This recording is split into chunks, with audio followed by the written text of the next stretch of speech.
across the animal kingdom, behavior is synchronized over multiple timescales. We have examples of corals which spawn yearly, bioluminescent fireworms which have a monthly mating cycle. Humans have a circadian rhythm which is daily, and we share it with many other species. And if we record electrical activity in the brain, we can see rhythmic oscillatory activity in different range of frequencies. One such example of a rhythmic oscillatory activity in the brain is of the 5 to 12 Hz theta oscillations, which can be recorded in the hippocampus. These oscillations are accompanied by a beautiful coupling of behavior of the animal with the activity of ensembles of pyramidal cells. Pyramidal cells are the most numerous neuronal cell type of the hippocampus, and their activity is thought to be crucial for the encoding and retrieval of episodic memories, such that of a place during spatial exploration.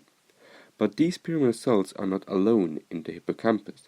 Their precisely timed activity is thought to be coordinated by diverse populations of GABAergic interneurons, which innervate distinct subcellular compartments of pyramidal cells, some innervating the dendritic region, some innervating the cell bodies, and some at the site of action potential generation, the axon initial segment.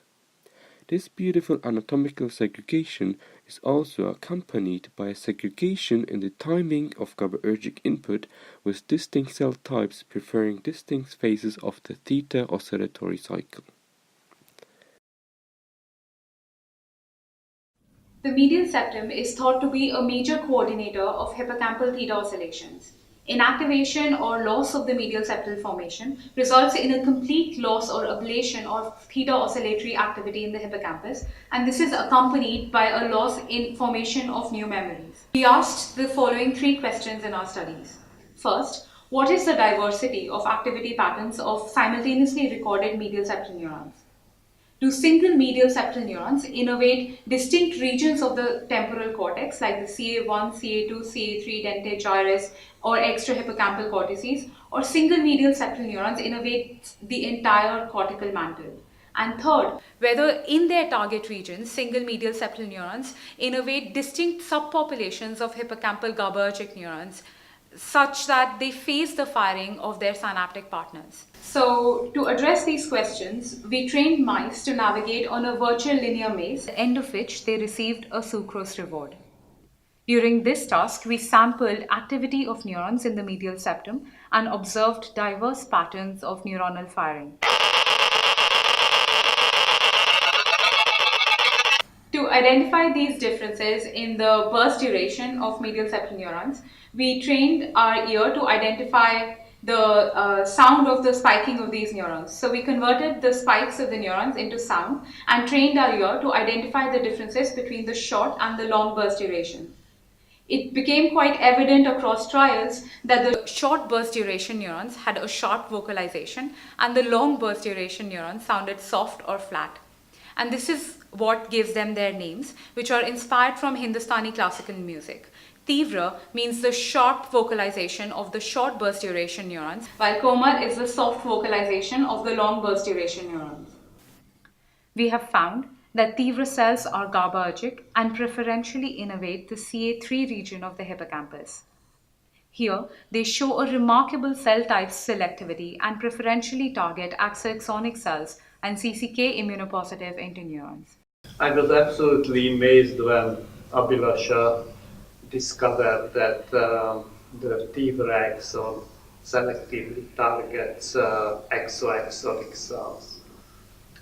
For several decades, it bothered me, why should the CA3 region of the hippocampus have so many exoaxonic cell synapses on the axon initial segments of pyramidal cells?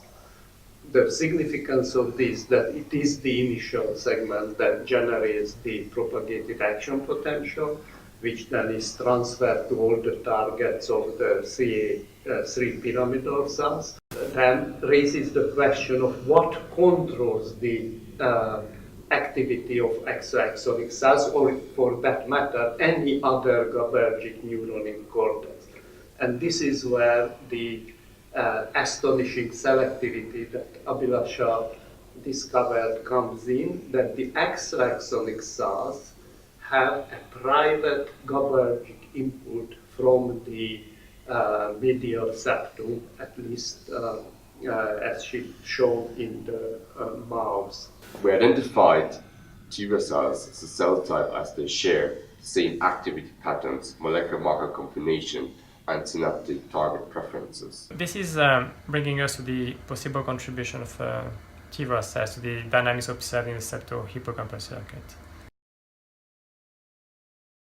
The spiking activity of Treg neurons increases towards the trough of theta oscillations recorded in the hippocampal C1 pyramidal layer. And what's very interesting is Treg cells synaptically target CA3 exoaxonic cells and CCK expressing interneurons, which are least active toward the theta trough. So maybe this sample activity of Treg neurons allows CA3 principal cells to increase their activity in the descending phase of theta, and thereby provide the largest glutamatogenic input to CA1 principal cells, which are maximally active at theta trough. Based on these observations, we hypothesize that Treg neurons provide coordination of neuronal activity across the septotemporal axis of the hippocampus, based on a disinhibition of pyramidal cells via their target interneurons, the exoaxonic cells and CCK basket cells.